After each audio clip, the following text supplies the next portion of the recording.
భగవద్గీతపై Madakasira MLA TTD board సభ్యుడు MS రాజు చేసిన వ్యాఖ్యల పట్ల హిందూ సంఘాలు వివిధ రాజకీయ పార్టీల నుంచి తీవ్ర వ్యతిరేకత వ్యక్తమవుతుంది. పవిత్ర గ్రంథాలపై వ్యాఖ్యలు చేసిన ఎమ్మెల్యేపై చర్యలు తీసుకోవాలని దేవాదాయ శాఖ ప్రభుత్వ మాజీ సలహాదారు జ్వాలాపురం శ్రీకాంత్ డిమాండ్ చేశారు.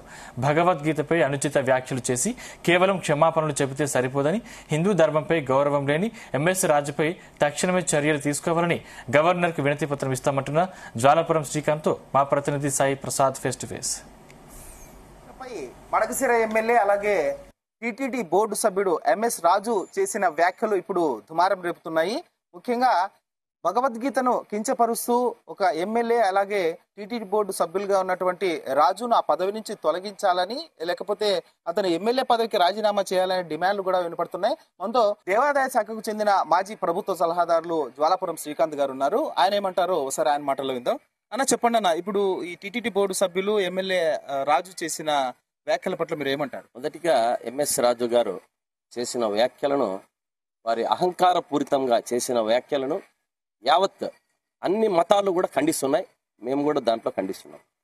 ఎంఎస్ రాజు గారికి ఒక హిందువులన్నా గౌరవం లేదు, ఒక క్రిస్టియానిటీ అన్నా గౌరవం లేదు, ఒక ముస్లిం అన్నా గౌరవం లేదు. అంటే మూడు మతాలను కించపరిచే విధంగా మాట్లాడారు. కానీ అందరూ ఏం చేస్తున్నారో నాకు అర్థం కావడం లేదు. కొంతమందే మాట్లాడుతున్నారు, కానీ క్రిస్టియన్ సోదరులు కూడా బయటికి రావాలి, ముస్లిం సోదరులు కూడా బయటికి రావాలి, హిందూ సోదరులంతా బయటకు వస్తున్నాం, మాట్లాడుతున్నాం. ఎందుకంటే మన మనోభావాలను, భగవద్గీత అనేది మనము దాన్ని ఆచరిస్తే మనం ఎలా ఉండాలి అన్నది మనకు భగవద్గీత నేర్పిస్తుంది. కృష్ణుడు అర్జునుడికి చేసిన ఉపదేశం అది. దాన్ని ఇతను ఒక అహంకార పూరితంగా, అంటే అతనికి మూడు మతాల మీద గౌరవం లేదు, కానీ అతని ఎమ్మెల్యే పదవి మీద మాత్రం అహంకారంగా అతను మాట్లాడాడు. ఇది చాలా పూర్తిగా తీవ్రంగా ఖండించవలసిన విషయం. ప్రతి ఒక్కరూ బయటికి రావాలి. హిందూ సోదరులే కాదు, ముస్లిం సోదరులే కాదు, క్రిస్టియన్ సోదరులే కాదు, ప్రతి ఒక్కరూ బయటకు వచ్చి అతని అహంకార పూరితమైన వ్యాఖ్యలను ఖండించి అతను ఎమ్మెల్యే స్థానం నుంచి కూడా తొలగించాలి. ఈ యొక్క లేకుంటే టీటీడీ బోర్డు మెంబర్గా ఇతని నిన్నమన్నా చూస్తున్నాం. టీటీడీ బోర్డు మెంబర్గా ఓ పక్క మన భానుప్రకాష్ రెడ్డి అయితేనేమి 5 కోట్లు డిమాండ్ చేశాడు. మన అక్కడ పనిచేసినటువంటి, నేను కాపలా కుక్క అనుకుంటూ ఆ కాపలా కుక్క ఆ రవికుమార్ అతనే భార్య దగ్గర పోయి 5 కోట్లు బిస్కెట్లు వేయాలని అడగడం జరుగుతోంది. అది అతని కాపలా కుక్క. అంబేద్కర్ గారి యొక్క సలహాలు సూచనల మేరకు మనం రాజ్యాంగం యొక్క పరిధిలో తీసుకొని మనం దాన్ని కూడా గౌరవించే పరిస్థితి. కానీ అటువంటి రాజ్యాంగాన్ని చేసే దీంట్లో కూడా కోర్టులలో కూడా ఫస్ట్ భగవద్గీతనే ప్రమాణంగా తీసుకొని మనం ముందుకెళ్తూ పోతుంటాం.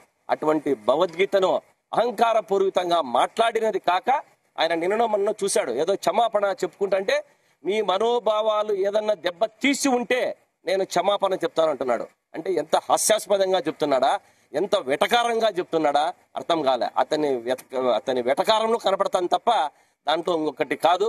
ఎంఎస్ రాజు గారిని, ముఖ్యమంత్రి గారు మేము చెప్తున్నాం, ఇటువంటి వారి అందరినీ ఒక తిరుమల ప్రతిష్టాత్మకమైనటువంటి తిరుమల తిరుపతి దేవస్థానంలో బోర్డు మెంబర్లుగా ఇటువంటి వారిని నియమించి తిరుమల ప్రతిష్టను దిగదారుస్తున్నారు.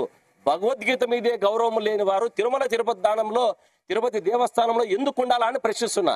హిందువులందరూ కూడా తొందరలో మీకు సరి అయిన టైంలో ప్రభుత్వానికి ఇటువంటి వారిని చేరదీసి, హిందూ మతం అన్నా మన దేశంలో ఉన్నటువంటి మూడు మతాలను గౌరవించకపోతే ఇటువంటి వారు ఎమ్మెల్యే స్థానంలో ఉండడానికి కూడా అనర్హులు అనేది రాష్ట్ర ప్రజలందరికీ తెలుస్తోంది. తొందరనే ఎంఎస్ రాజు గారు మీరంతకు మీరు టీటీడీ బోర్డు మెంబర్గా తప్పుకుంటే బాగుంటుంది.